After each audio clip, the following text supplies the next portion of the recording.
እኔ ጋር ትንሽ እንድትቆይ እፈልጋለሁ። ሳቅበ ይሄን የመሰለ ጉንጭ አልፎብሽ። ለካ ጋይስ ጉዳዩ ከቤተሰብ ጭምር ሰፖርት እየተደረገ ነው እዚህ ደረጃ የደረሰው። እኔ እኮ እግዚአብሔርን እውነታውን ስነግራችሁ ማለት ነው የሄርሜላ ቤተሰቦች ይሄንን ጉዳይ ጭራሽ የሚቀበሉ አይመስለኝም ነበር። ለካ እነሱ ከኋላ ጃስ ጃስ እያሉ ነው እንዴ!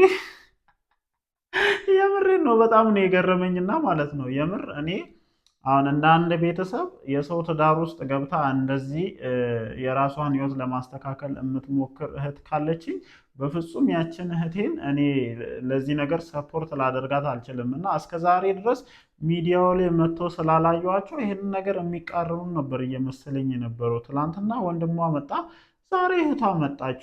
ሰፖርት የተደረጉ ነው ማለት ነው። በዛ በኩል ደግሞ የአብርሽ እህት ቡዝዬ እንዳየናት ገፋ ገፋ ገፋ እያደረገች ነው እና ይሄ ነገር በቤተሰብ በደንብ ሰፖርት እየተደረገ እንደሆነ ነው እየታየኝ ያለው ማለት ነው። እና የሩታ ፋሚሊዎች የት ናችሁ ነው አሁን ትልቁ የኔ ጥያቄ። የሩታ ቤተሰቦች የት ናችሁ? ወዴት ናችሁ እንዴ?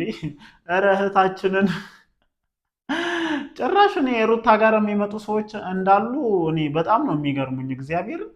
እሺ ቆይ አይደለም እቺ ልጅ ጽድት ያለ ቤት ነው ያላት አይደለ? ጽድት ያለ ቤት ነው ያላት፣ ምንም የሚያንስ ነገር የለም።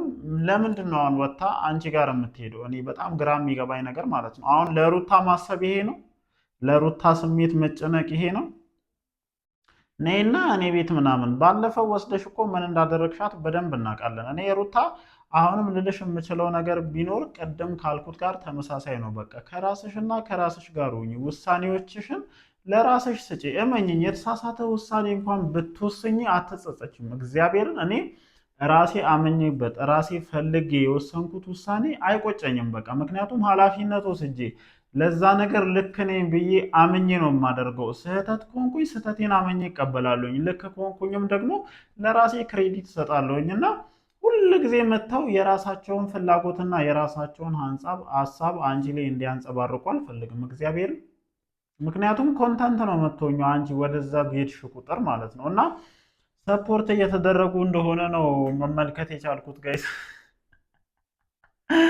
ያረላሽ እንዴ ለካ ይሄ ነገር ድጋፍ አለው። እና እኔ አሁን አንድ ጥያቄ ማንሳት እፈልጋለሁ እግዚአብሔርን፣ ስለ እውነታው እንነጋገር። አሁን ቀልዱ ቀልድ ነው እና እኔ አብርሃም በቃ እዚህ ጋር ነገሮች ፌል አድርጓል አይደለ? ከሩታ ጋር ተስማምታችሁ አንድ ላይ መኖር አልቻላችሁም። ሰው ማንኛውም ሰው እንደሚለያየው ትለያያላችሁ። ሁለታችሁም የየራሳችሁን ህይወት መኖር ትጀምራላችሁ። አንተ ቀድመ መኖር ብትጀምርም እሷም የሆነ ሰዓት ላይ የራሷን ህይወት መኖር መጀመሯ የማይቀር ነው። ምክንያቱም ሁለታችሁም ገና ልጆች ናችሁ። ከዚህ በኋላ አይደለም አንድና ሁለት ሶስት አራት ህይወትን መኖር የሚቻልበት እድሜ ላይ ያላችሁ ሰዎች ናችሁ። እውነታውን ስንነጋገር እና አዲስ ህይወትን መኖር ትችላላችሁ። አለቀ። እና ምን ያክል ተምረህበት ወጥተሃል፣ እቺ ልጅ ምን ያክል ታስኬዳታለህ ነው። ምክንያቱም እዚህ ጋር ነጥብ ጥለህ ሄድክ ሰው ነህ። እና እኔ አሁንም ሳስብ እውነታውን ስነግራችሁ ማለት ነው እግዚአብሔርን ሩታ 4 እና 5 ቀን ዝግት አድርጋችሁ ዝም ብላ ብትቀመጥ ወይም ደግሞ የሆነ ጎረምሳ ብታመጣ ልክ እንደ ደስታ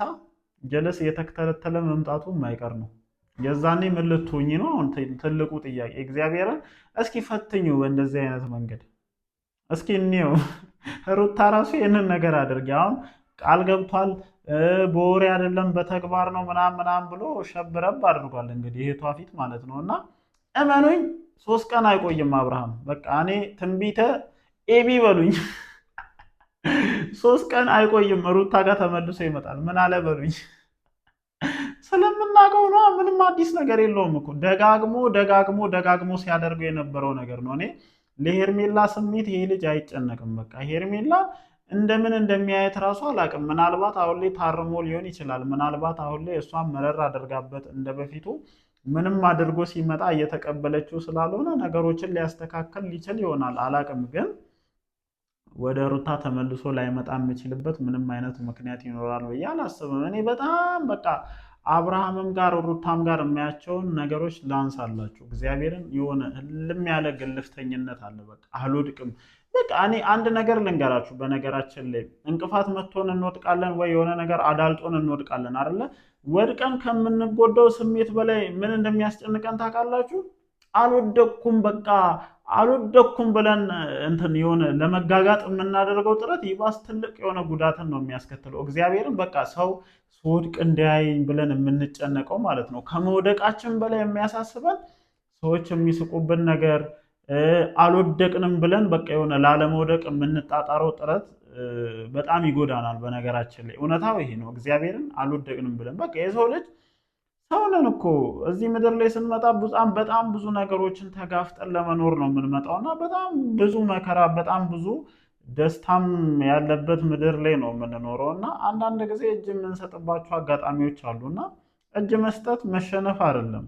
እውነታውን ልንገራችሁ፣ እጅ መስጠት መሸነፍ አይደለም። በቃ ድጋሚ ተነስተን ጠንካራ ሰው ሆነን ህይወትን እንደ አዲስ መኖር እንችላለን።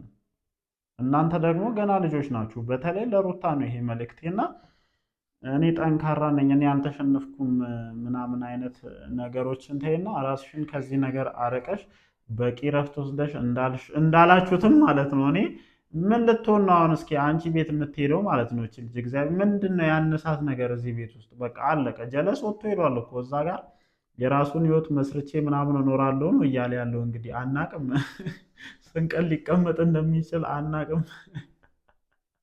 ስንቀን ሊቀመጥ እንደሚችል አናቅም እንጂ የራሴን ህይወት መስርቼ እኖራለሁ እያለ ያለው ሰው እቺ ልጅ ቤቱን ለቃ የምትወጣበት ምክንያት ምንድን ነው? እሱ እዛ ቦታ ላይ የለም። አንቺም ቤቱን ለቀሽ ውጪ ምናምን እንዳላችሁት እንደው ሪፍሬሽ ለማድረግ እና ያንን ስሜት ለማስወገድ ቀለሙም ይቀየር፣ እደግፈዋለሁኝ። ፎቶ መውረድ ካለበት ይውረድ። እንደውም አሁን ፎቶ መውረድ ያለበት ትክክለኛ ሰዓት ደርሷል። ግን ደግሞ በመካከላቸው ይህንን ነገር ላያስደርግ የሚችል ነገር በአብርሽም በሩታ መሀል ተፈጥሯል። እኔ እግዚአብሔርን አንድ እውነት ልንገራችሁ፣ እነዚህ ሰዎች ተለያይተው የሚለያዩ አይነት ሰዎች አይደሉም። በጣም ብዙ ጊዜ ምን አይነት ነገር ታነሳላችሁ? እኛ እዚህ ጋር እውነታውን ስንናገር ተለያይተው የለ እንዴ ፈርማለት የለ እንዴ? እንዴት ነው የሚለያዩት? እነሱን የሚያስተሳስር ነገር አለ እኮ። እነዚህ ሰዎች የዛሬ 30 ዓመት አይለያዩም። ልጃቸውን ለመዳር አንድ ላይ ይቀመጣሉ። ዛት ሪያሊቲ ይሄ ነው። በቃ እግዚአብሔርን ልጃቸውን ለመዳር እሷ እዚህ ጋር እሱ እዚህ ጋር ይቀመጣሉ። 30ውንም ዓመት ሙሉ ቢለያዩ ልጃቸውን ለመዳር አብሮ ይቀመጣሉ። ልጃቸውን ለማስመረቅ አብሮ ይቀመጣሉ። በቃ ልጅ መውለድ በልጅ መተሳሰር ቀላል እንዳልሆነ እንድትረዱ ትፈልጋለሁ። ቅድም ቀን በለቀቁት ቪዲዮ ቡዜን በደንብ ውቅጥ አድርጊያታለሁ።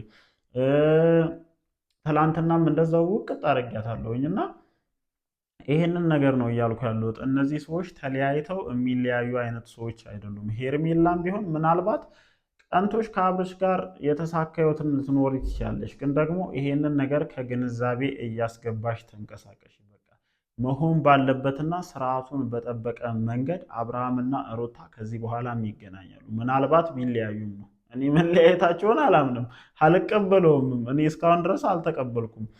የሄርሜላም የአብርሽን ቤተሰቦች ፑሽ እያደረጓቸው ነው በነገራችን ላይ አንድ ላይ እንዲሆኑ። ግን ደግሞ እኔ እስካሁን ድረስ አልቀበሉም።